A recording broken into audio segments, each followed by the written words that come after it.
Hello everyone, कैसे आप सब। आप सबका अपने चैनल में स्वागत है। आज मैं आपको एक कहानी सुनाने जा रहा हूँ। कहानी का टाइटल है चूहिया का स्वयंवर। यह कहानी पंचतंत्र की कहानियों में से ली गई है, जो कि पंडित विष्णु प्रसाद शर्मा के द्वारा लिखी गई है। तो चलिए शुरू करते हैं। गंगा नदी के किनारे एक तपस्वियों का आश्रम था। वहाँ याज्ञवल्क नाम का एक मुनि रहते थे। मुनिवर एक नदी के किनारे जल लेकर आचमन कर रहे थे कि पानी से भरी हथेली में ऊपर से एक चूहिया गिर गई। उस चूहिया को आकाश में बाज लिए जा रहा था। उसके पंजे से छूटकर वह नीचे गिर गई। मुनि ने उसे पीपल के पत्ते में रखा और फिर गंगा जल में स्नान किया। चूहिया में अभी भी प्राण शेष थे। उसे मुनि ने अपने प्रताप से कन्या का रूप दे दिया और अपने आश्रम में ले आया।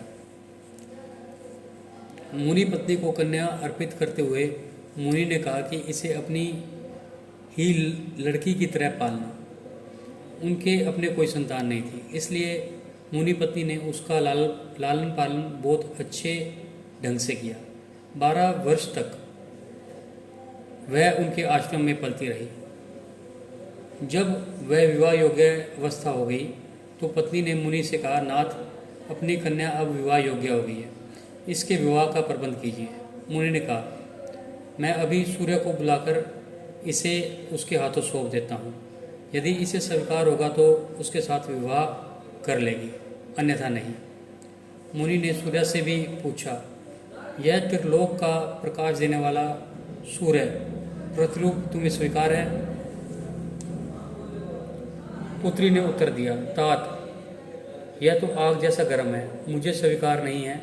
इससे अच्छा कोई और वर मुझे दिलाइए। मुनि ने सूर्य से पूछा कि वह अपने से कोई अच्छा वर बताए। सूर्य ने कहा, मुझसे अच्छे तो मेघ हैं, जो मुझे ढककर छिपा लेते हैं।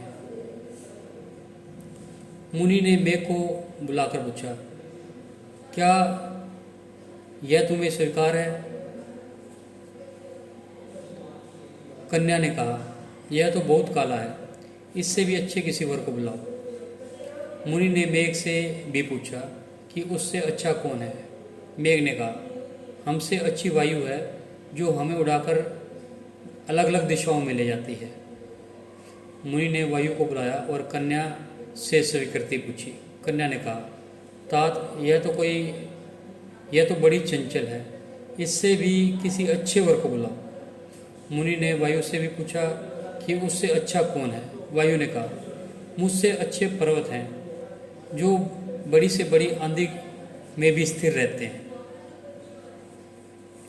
मुनि ने पर्वत को बुलाया तो कन्या ने कहा, तात, यह तो बड़ा कठोर है और गंभीर है, इससे अधिक अच्छा कोई वर बुलाओ। मुनि ने पर्वत से कहा कि वह अपने से कोई अच्छा वर सुझाए। तब पर्वत ने कहा, मुझसे अच्छे तो चूहे हैं, जो मुझे तोड़कर अपना बिल बना लेते हैं। मुनि ने तब चूहे को बुलाया और कन्या से कहा, पुत्री, यह मूषक राज तुझे स्वीकार हो तो इससे विवाह कर लो। मुनि कन्या ने मूषक राज को बड़े ध्यान से देखा। उसके साथ उसे विलक्षण अपनापन सा अनुभव हो रहा था। प्रथम दृष्टि में ही वह उस पर मुग्ध हो गई थी और बोली, मुझे मूषिका बनकर मूषक राज के हाथ सौंप दीजिए।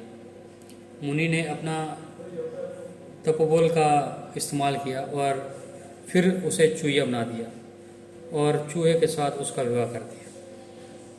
तो आपको ये कहानी कैसी लगी? अगर पसंद आई तो वीडियो को लाइक कीजिए, शेयर कीजिए और चैनल को सब्सक्राइब कीजिए और बेल वाला बटन जरूर दबाएं, ताकि हम ऐसी कोई और वीडियो डालें तो उसकी नोटिफिकेशन आपको मिल जाए।